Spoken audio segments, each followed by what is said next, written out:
When a jihadist slaughters someone in broad daylight, citing the Quran and screaming Allahu Akbar, the point he's trying to make is usually pretty clear.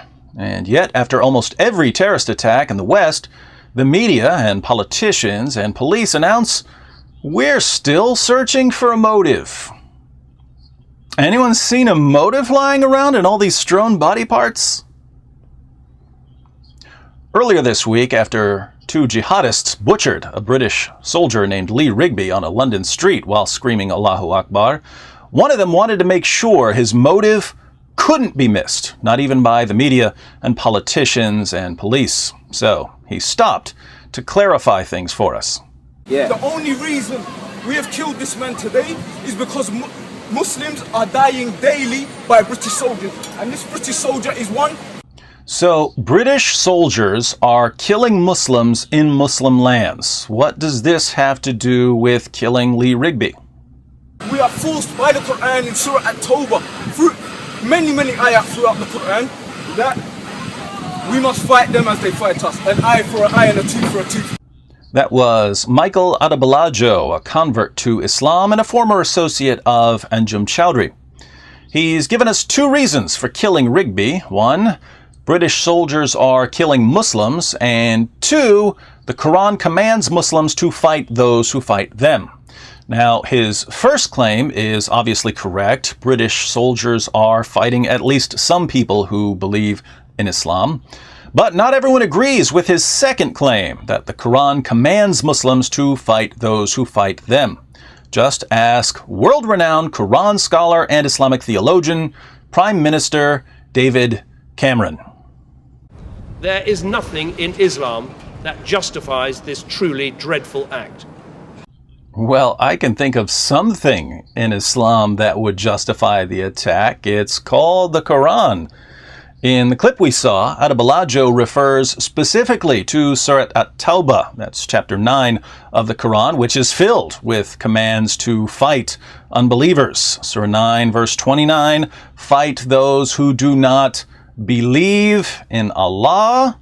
Surah 9, verse 73, O Prophet, strive hard against the unbelievers and the hypocrites and be unyielding to them. Surah 9, verse 111, surely Allah has bought of the believers their persons and their property for this, that they shall have the garden. They fight in Allah's way, so they slay and are slain. Believers, i.e. Muslims, fight in Allah's way, so they slay and are slain. What did Adebolajo do? He killed someone and then got shot by police.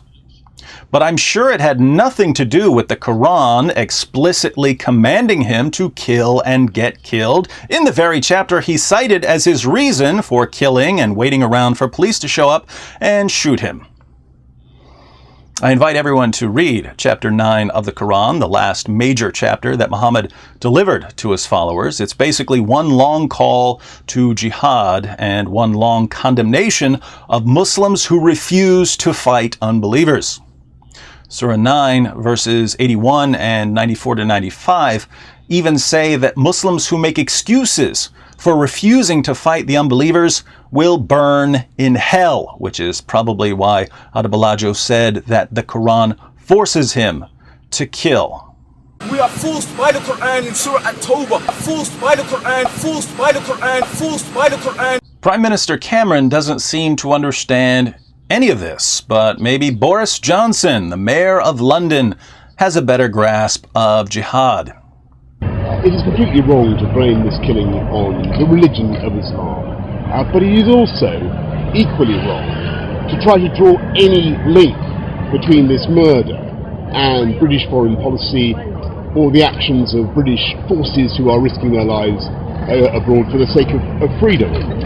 According to Mayor Johnson, Rigby's execution had nothing to do with Islam and nothing to do with the British Army fighting Muslims.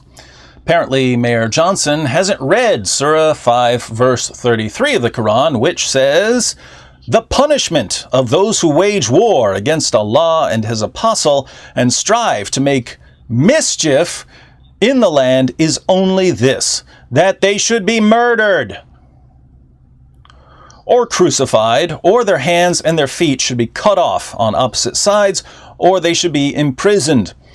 This shall be as a disgrace for them in this world, and in the hereafter they shall have a grievous chastisement. What's the penalty for making mischief in a Muslim land? If it's something serious, the penalty is death. Who was Lee Rigby? He was a machine gunner in the British Army. He had a tour in Afghanistan, and more recently he was recruiting more soldiers to go to places like Afghanistan. By the way, bringing a non-Muslim military into a Muslim land to interfere in Muslim affairs is the most extreme form of mischief making, according to Islam. The penalty is death. The Quran even tells Muslims how to kill in order to spread fear. In Surah 8, verse 12, Allah declares, "I will cast terror into the hearts of those who disbelieve. Therefore, strike off their heads and strike off every fingertip of them." Strike off their heads and their fingertips. Don't just kill them, mutilate them. But Rigby's beheading and mutilation had nothing to do with Islam, right, Mayor Johnson? How could this be any simpler? There are only 2 ingredients in this recipe for terrorism. Take 1 cup of the Quran, add a tablespoon of mischief making, stir together, and wait for the attack. So, Mayor Johnson, saying that the teachings of Islam and British soldiers fighting in Afghanistan have nothing to do with the massacre of Lee Rigby is like saying that flour and sugar had nothing to do with the biscuits you were probably munching on for your afternoon tea while Rigby was being slaughtered like an animal in the city that elected you mayor. The fault lies wholly and exclusively in the warped and deluded mindset of the people who did it. Yeah, you and Mr. Cameron are the authorities on deluded mindsets.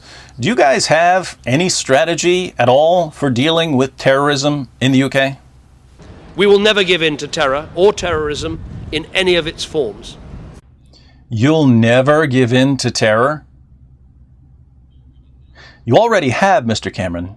The moment you decided to protect an ideology that calls for the annihilation of your civilization and the violent subjugation of your citizens, you gave in to terror. Now, if you want to protect Muslims who had nothing to do with the attack, that's one thing. That is part of your job description, and I'd be happy to help you protect individuals who don't support jihad, Muslim or non-Muslim. But you're protecting an ideology, one that commands its adherents, whether they know it or not, to brutally murder people like Lee Rigby. Instead of using your position to promote open discussion of this ideology, you use it to tell millions of people that anyone who obeys the Quran's clear commands to kill has somehow betrayed the religion that ordered him to kill. This was not just an attack on Britain and on the British way of life. It was also a betrayal of Islam, a betrayal of Islam, a betrayal of Islam, a betrayal of Islam. There's definitely a betrayal here, Prime Minister Cameron. But it's not a betrayal of Islam.